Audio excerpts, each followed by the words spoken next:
Welcome back दोस्तों। आज मैं आपके सामने लेकर आ चुका हूँ मिस्सू मेमोरी रिटर्न का पार्ट 8। चलो वीडियो स्टार्ट करते हैं दोस्तों। जैसा कि आपने पिछले एपिसोड में देखा था कि मिस्सू और मिस्सू की मॉम को पता चल जाता है कि मिस्सू ही परमैन है, और साथ में मिस मेरी की मॉम को भी पता चल जाता है कि मिस मेरी पाको है। अब आगे थोड़ी देर बाद परन पाको के बेंच पर पायल का कॉल आता है और पायल बोलता है यहाँ जल्दी से आ जाओ, यहाँ इमरजेंसी है। और जैसे ही ये बात सुनते हैं परन पाको जल्द से जल्द पेट्रोलिंग करने के लिए अपने ड्यूटी पर निकल जाते हैं। सीन दिखाया जाता है मिस्सू की मोम पर। मिस्सू की मोम उस समय वहाँ जब मिस्सू और पागू का पैच पर कॉल आया था तब वो वहाँ पर नहीं थे। वो उस वक्त किचन में खाना बनाने के लिए चली गई थी।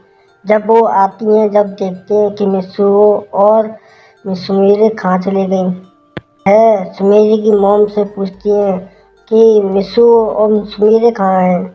तो सुमेरी की मोम बताती है कि उनको पेट्रोलिंग करने अपनी ड्यूटी पर चले गए, उनको इमरजेंसी थी इसलिए वह हादसे वाली जगह पर गए हुए हैं।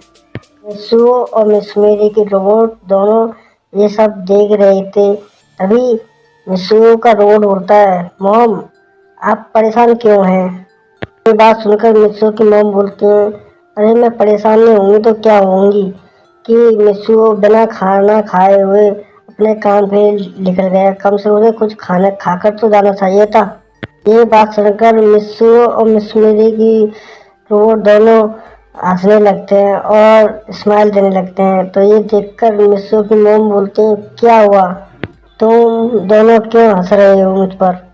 फिर मिस्सू का रोबोट बताता है, मॉम आप कितनी अजीब हैं। आपको जब पता नहीं था कि मिस्सू ही परमैन है तब वह भी ऐसे ही बिना खाना खाए हुए ही स्कूल की अपने पेट्रोलिंग की ड्यूटी के लिए निकल जाता था। कभी कभार तो उसको खाना भी नहीं मिलता था क्योंकि मिस्सू कभी कभार पेट्रोलिंग के समय लेट आता था, जिस वजह से मिस्सू को कभी कभार खाना खाना छोड़कर जाना पड़ता था।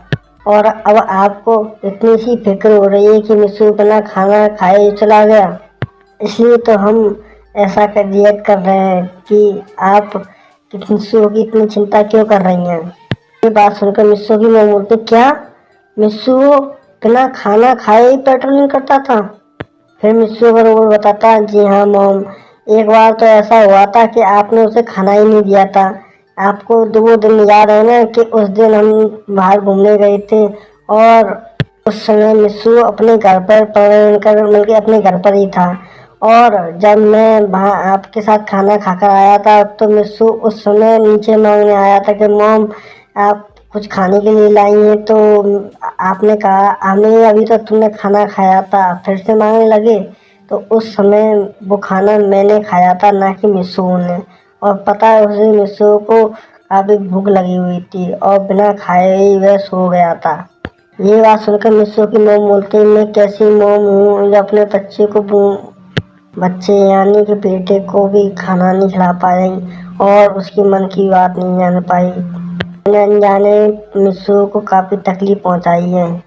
ये सब कहकर वह अफसोस कर रही होती है। तभी मिस्सू का रोड होता है, मॉम इसमें आपकी कोई गलती नहीं है, परमन का काम ऐसा ही होता है। उसे अपनी भूख प्यास सब चीज़ छोड़कर लोगों की मदद करनी पड़ती है। यही तो पेट्रोल परमैन का असली काम होता है। और वह पेट्रोलिंग करने के लिए गया है तो समझो कुछ ना कुछ तो होगा ही। मिस्सू की मोम बोलते हैं, क्या वो अपना ख्याल ठीक से रख पाएगा है ना? और मिस्सू का रोड बोलता है, मोम आपको फिक्र करने की कोई ज़रूरत नहीं है, उसके साथ पाको है, पाको उसकी हिफाजत करती है, वो उसका अच्छी तरह से ख्याल रखेगी। और रही शहर की बात, मिस्सू तो सभी शहर की रक्षा करता है और वो सब लोगों की मदद करता है। आपको तो वो सोचना चाहिए कि मिस्सू आपका बेटा है। बात सुनकर मिस्सू मेरी की मम बोलती, हाँ आपका बेटा बहुत अच्छा है, आपको तो अपने बेटे को नाज होना चाहिए कि शहर का रखवाला मिस्सू परमैन कोई और नहीं, आपका बेटा है। तो ये सब छोड़ो, अब ऐसा करो आप सब लोग खाना खा लीजिए। मिस्सू की मम बोलते हैं कि सर आप सब खाना खा लीजिए, वो दोनों आ जाएंगे तो उनके लिए अलग से खाना तैयार कर देंगे गरम कर कर। और ये सब कहकर वह सब लोग बैठकर खाना खाने लगते हैं। तभी सीन देखा जाता है मिस्सू पर। मिस्सू और मतलब परवीन और पाको पर। परवीन पाको अपनी पेट्रोलिंग करने चले जाते हैं। तभी पाको रास्ते में बोलती है कि परवीन, अब तो हमारे सारे रास्ते क्लियर हो गए, हमारे डाउट भी क्लियर हो गए, आपके हमारी मॉम को भी पता चल गया, इसलिए हमें ज़्यादा झूठ नहीं बोलना पड़े करेगा अब। मैं ठीक कहा ना? तो ये बात सुनकर प्राण बोलता है तुमने ठीक कहा। वैसे मैं बहुत पक चुका था कि अपनी मॉम से बार बार झूठ बोलना मुझे भी अच्छा नहीं लगता था। तो पागू बोलती है तुम्हें क्यों झूठ बोलना अच्छा नहीं लगता, तुम तो हो ही झूठे, तो हर बात को तुम्हें तो आदत पड़ गई है झूठ बोलने की, और ये झूठे को कहाँ से बुरा लगेगा झूठ बोलने का। यह कहकर वह हंसने लगती है। बात सुनकर प्रवीण भी थोड़ी पागो की थोड़ी इंसल्ट करने लगता है। रवि प्रवीण बोलता है हाँ तुम भी हाँ बदल सकती हो, बस तुम मिस मेरे हो, स्टार हो, इतनी बड़ी स्टार हो, शांत स्वभाव की रहती हो, लेकिन तुम पाको बनने के बाद कभी भी अपना कैरेक्टर चेंज नहीं कर सकते। मैंने ठीक कहा ना पाको? वो ही रहोगी टॉम बॉय, गुस्से वाली लड़की, झगड़ालू लड़की जिसे सिर्फ झगड़ा करने आता है और कुछ नहीं। ये सब सुनकर पाको पाक भी गुस्सा हो जाती है, वो परवीन के पीछे पड़ जाती है। तो परवीन भागने लगता है। परवीन बोलता है अरे तुमने तो शुरू किया था, अब मेरे पीछे क्यों पड़ी हुई हो? तुम मेरी बेइज्जती करती हो जब कुछ नहीं है, मैंने तुम्हें थोड़ी सी तुम्हारी बेइज्जती की तो तुम मुझ पर पीछे मारने के लिए उतावली हो गई और मेरे पीछे पड़ गई। फिर पाको बोलती है मैं मुझ मैं एक सेलिब्रिटी हूँ और मुझे अपनी इज्जत की परवाह है। तो मिसू मतलब परवीन बोलता है कि हाँ हाँ क्या बात है, तुम बिना परवीन सेठ के एक मिस सुमेर हो और इस समय तुम पाको, वो शहर की लड़की जो जिस सब लड़कों से उससे झगड़ा करती है। तुम किसी लड़की के पास जाकर देखो, उससे दोस्ती करके देखो, वो बता देगा कि तुम कितनी डेंजरस हो। ये बात सुनकर पाको बोलते तुम्हें अलावा कहने का क्या मतलब है? यही कि तुम्हारे मेरे अलावा एक बात कंफर्म है कि तुम परमानेंट सेट के साथ किसी लड़के को अपना फ्रेंड नहीं बना सकती। अगर तुम बना सको तो बताओ। यह कहकर वे अपनी पेट्रोलिंग करने चले जाते हैं। तभी पायन और बाकी के परवीन पाको सब मिलकर बाहर से वाली जगह को मिटाने लगते हैं। और जब वह लौट रहे होते हैं तभी पाको बोलती है तुम्हारा कहने का मतलब ये है कि मैं किसी को दोस्त नहीं बना सकती? तो परम बोलता है जी हाँ, तो मैं ठीक समझा। तभी नीचे गार्डन में लड़का खड़ा होता है और वह अकेला खड़ा होता है। तो पाको बोलते देख लो, अब मैं देखती हूँ इस लड़के को किस तरह से मैं दोस्त बना के दिखाऊंगी तुम्हारे सामने, फिर भी मत बोलना कि तुम्हें बुरा लग रहा है। तो परम बोलता ठीक है, बेस्ट ऑफ लक। पाको बोलती है देखना पाको का कमाल, और पाको नीचे की तरफ लैंड हो जाती है और उस लड़के के पास खड़ी हो जाती है। फिर पाको शर्माते हुए इस लड़के के पास आती है और इस लड़के से बोलती है हेलो मैं हूँ पाको, वैसे तुम्हारा नाम क्या है? तो वो लड़का पाको को देखकर काफ़ी घबरा जाता है और बोलता है मेरा नाम मिचिरो है। तुम तो शहर की पाको हो, वो डेंजरस। फिर उसके मुंह से ये बात शब्द निकलता है, फिर बोलता है नहीं नहीं मेरा मतलब डेंजरस नहीं, तुम वो सुपर हीरो हीरोइन हो जो शहर की रखवाली करती है ना? तो पाको बोलती हाँ मैं ही हूँ शहर की रखवाली करने वाली। तो पाको बोलते क्या तुम मेरे दोस्त बनोगे? ये बात सुनकर वो लड़का काफ़ी डर जाता है और बोलता है कि क्या मैं और तुम्हारा दोस्त? उस लड़के को हिम्मत नहीं हो रही थी कि वो पाको को मना कर सके, इसलिए वो बहाना बनाता है मुझे कुछ घर पे कुछ काम है और वो बिना बताए ही निकल जाता है। और ऊपर से ये सब देख रहा प्रवीण ऊपर से देखकर हंस रहा होता है देखा। तभी प्रवीण पाको के पास आता है। प्रवीण बोलता है देखा मैंने तुमसे क्या कहा था, वो लड़का तुमसे बिना दोस्ती करे भाग गया। तो पाको बोलते शायद उसको कुछ काम याद आ गया होगा। तो वह पाको को दिखाता है कि वो लड़का कहीं अपने काम करने के लिए गया, बल्कि वो गार्डन में अभी दूसरे लड़कों के साथ अब आराम से थका बैठकर बातें कर रहा है और वो उनसे कह रहा होता है कि आज मैं बार बार बचा, आज तो पाको के हाथ का भी पिटने वाला था, क्योंकि अगर पाको मेरी दोस्त बन जाती तो वो मुझे परवीन की तरह रोज पीटती, और परवीन के पास ही इतनी हिम्मत है जो उसको सहन कर सके, हमारे पास इतनी हिम्मत नहीं है और मेरे पास तो कोई परमानेंट सेट भी नहीं है जिसकी माँ सहन कर सकूँ, क्योंकि पाको को थोड़ा भी गुस्सा आता है तो वो हाथापाई पे कर जाती है। और उसका पाको का चाटा तो शहर में काफी मशहूर है, उसके नाम से तो दर दर कांपते हैं गुंडे भी। मैं उसके लिए क्या हूँ। ये सब बुराई कर रहा होता है तभी परवीन पाको ये सब बातें सुन रहे होते। परवीन तो हंस कर नीचे लोटपोट हो जाता है और पाको काफी गुस्से में आ जाती है। पाको वो बोलती है उस लड़की के पास, तुमने क्या कहा। तभी वो लड़का बोलता है मुझे कुछ काम याद आया। तभी पाको उसका हाथ मल के गले में पकड़ लेती है और बोलती है मुझे पता है तुम्हें कोई काम नहीं है और तुमने दोस्ती नहीं करनी थी, तुम्हें साफ साफ बोल देते थे, तुम बहाना क्यों बना रहे थे। तभी पाको गुस्से में आ जाते हैं और उसे एक चांटा मारते हैं, वो नीचे दीवार में गिर जाता है और उसे काफी चोट आ जाती है। तभी उस लड़के के सारे दोस्त उसे उठाने लगते हैं और बोलते हैं तुम काफी लकी हो कि तुमने सिर्फ एक थप्पड़ खाया, अगर तुम पाको के दोस्त बन जाते तो ना जाने कितने थप्पड़ खाते हैं। तुम्हें पॉजिटिव एंगल से सोचना चाहिए कि तुम काफी लकी हो। ये सब उस लड़के को समझा रहे होते हैं। लड़का बोलता है हाँ तुमने बिल्कुल ठीक कहा, इससे तो एक थप्पड़ खा लूँ वो अच्छा रहेगा। तभी लड़का बोलता है क्या तुम मुझे एक और थप्पड़ मार सकती हो तो मार सकती हो, लेकिन तुम मुझे दोस्ती करने के बारे में मत बोलो से। तभी पाको दूसरा थप्पड़ मारने वाली होती है, तभी परम उसे हाथ पकड़ लेता है, बोलता है पाको तुम भी ना क्या कर रही हो, उसे पीट पीट कर मार ही डालोगी क्या।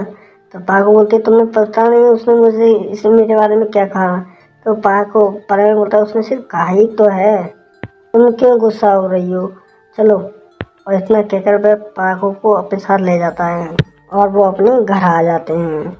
तो मिस्सू की मोम और बाकी उसकी आंटी सब एक साथ देख लेते हैं कि मिस्सू और सुमीरे दोनों एक साथ आ गए हैं। तो वो दोनों उनके लिए खाना लगा देती हैं और बोलती हैं बिस्सू बिस्सू ये काम तुम दोनों कब से कर रहे हो।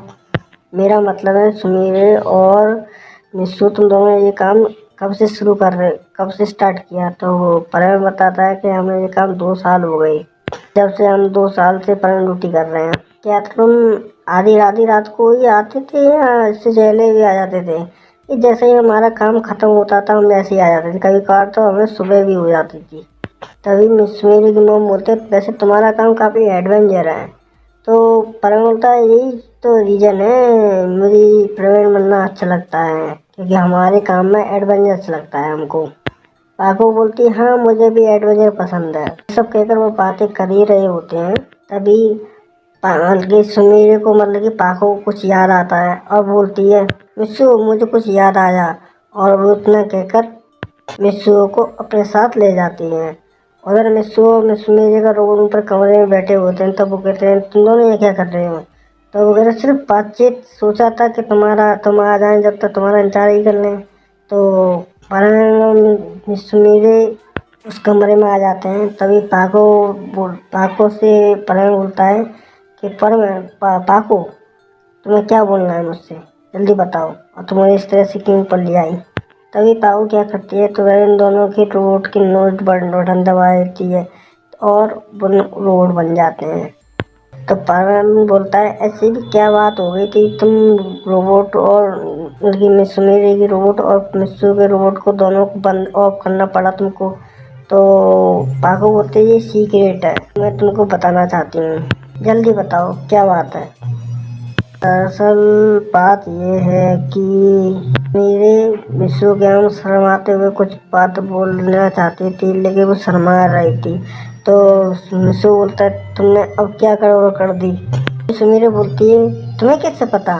तभी मिस्सू बोलता है कि तुम्हारे फेस पे पता चल गया तुमने कोई ना कोई गड़बड़ की हुई, बताओ क्या गड़बड़ की है। तो पाको बताती है मैंने कुछ ज़्यादा बड़ी गड़बड़ नहीं की, बस छोटी सी गड़बड़ है।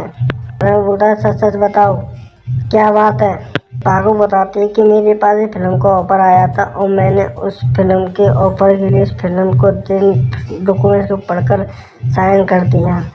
फिर परम बोलता है तो उसमें प्रॉब्लम क्या है, ये फिल्म ही तो बनानी है तुमको। और तुम तो इतनी कितनी फिल्म बना चुकी हो। तो पाको बोलते रहा सब प्रॉब्लम बस ये है कि वो फिल्म, तब मिस्सू बोलता है वो क्या क्या।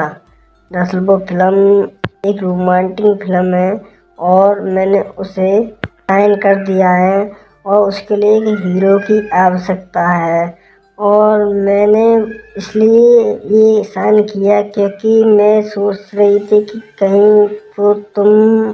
तभी मिस्सू बोलते तुम्हारा कहने का क्या मतलब है कि। तभी मिस मेरे बोलते हैं दरअसल कि तुम समझ ही रहे हो ना। ये बात सुनकर वह मिस्सू परंताको के इशारे को समझ जाता है और बोलता है तुम्हारा कहने का मतलब ये है कि तुमने बिना सोचे समझे एक फिल्म के लिए एग्रीमेंट साइन कर दिया और तुमने उसके लिए एक हीरो डिसाइड कर लिया पहले से ही। अब वो मेरी, तुमने सोचा कि मैं तुम्हारे साथ फिल्म में काम करूँगा। मैंने ठीक कहा ना।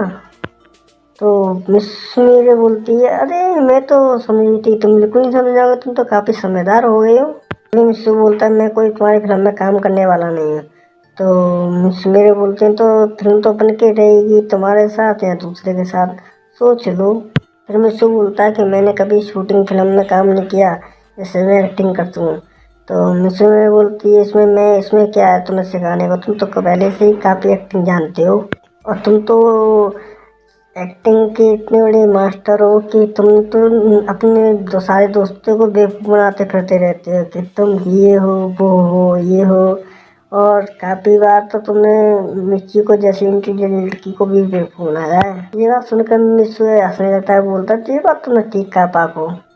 तो तुम्हारे अंदर एक खासा थोड़ा टैलेंट तो मुझे यही अच्छा लगा परमैन कि तुम लोगों को बेवकूफ़ बहुत अच्छा बना लेते हो। और ये बात सुनकर परवीन थोड़ा जेलस फील करता है, चिढ़ता भी है और उसे गुस्सा भी आता है। तो परवीन बोलता है तुम मेरी तारीफ कर रही हो बुराई। तब परवीन पाको बोलते है तुम्हें जो कुछ समझना समझो, तुम पहले ये बताओ तुम मेरे साथ काम करोगे या नहीं कहीं। मिस्सू बोलता है सारा रायता तुमने फैला दिया है और उसे समेटने के लिए नहीं मिला हूँ तुमको, तुम ऐसी गड़बड़ क्यों करती हो। फिर मिस्सू बोल रहा ठीक है मैं तुम्हारे साथ फिल्म में काम करूँगा लेकिन ये तो बताओ उसमें स्टोरी में क्या क्या करना है। तो मिस मेरे बोलती है शर्माते उसमें ज़्यादा कुछ खास नहीं, इसमें कुछ रोमांटिक सीन आएंगे और उसमें थोड़े थोड़े, ये ज़्यादा नहीं 2-3 किस्त तो होंगे। ये बात सुनकर एकदम मिस्सू शर्माने लगता है और शौक भी हो जाता है क्या तुम्हें किस करना पड़ेगा वो भी सबके सामने। तो सुमीर बोलती है इसमें शर्माने की बात क्या है, वैसे भी तो हम दोनों फ्यूचर में शादी करने वाले हैं, ये सब तुम आगे भी करेंगे, इसे तो अभी से ही आदत डालो तो अच्छा रहेगा। परवीन बोलता है सब रायता तो फैला दिया अब क्या कर सकता है, चलो। फिर मिस्सू इस बात को मान जाता है और बोलता है ठीक है सिर्फ तुम्हें किसी तो करना है, वो भी 3 कर दूंगा। गिल्ले पे गाल पे करना है ना, ठीक कहा ना मैंने तुमको। तभी सुमीर बोलती गाल पर नहीं। फिर पाको एक आंखों से इशारा करते हुए एक इशारा देती है परवीन को, वो बोलती है ऑटो की तरफ दिखाते हुए कि। अभी परवीन बोलता नहीं ऐसा नहीं हो सकता। अभी परवीन से पाको के जबरदस्ती उस पर हाँ करवाती है और परवीन को ना चाहते हुए भी मानना पड़ता है क्योंकि उसके पास कोई और भी रास्ता नहीं बचता है। सीन दिखाया था सुबह का। सुबह मिस मेरी की मॉम और मेरे दोनों अपने अपने घर चले जाते हैं और वह कुछ दिन मिस मेरी की मॉम मिस मेरी के पास बैठ कर उसके साथ रहते हैं, बातचीत करती हैं और उसके साथ अकेलेपन के साथ टाइम स्पेंड करती हैं। मिस मेरी को भी काफ़ी अच्छा लग रहा था अपनी मॉम के साथ क्योंकि वह इतने समय बाद अपनी मॉम से मिल रही थी और पाको की रोबोट भी उसके साथ टाइम स्पेंड करती थी।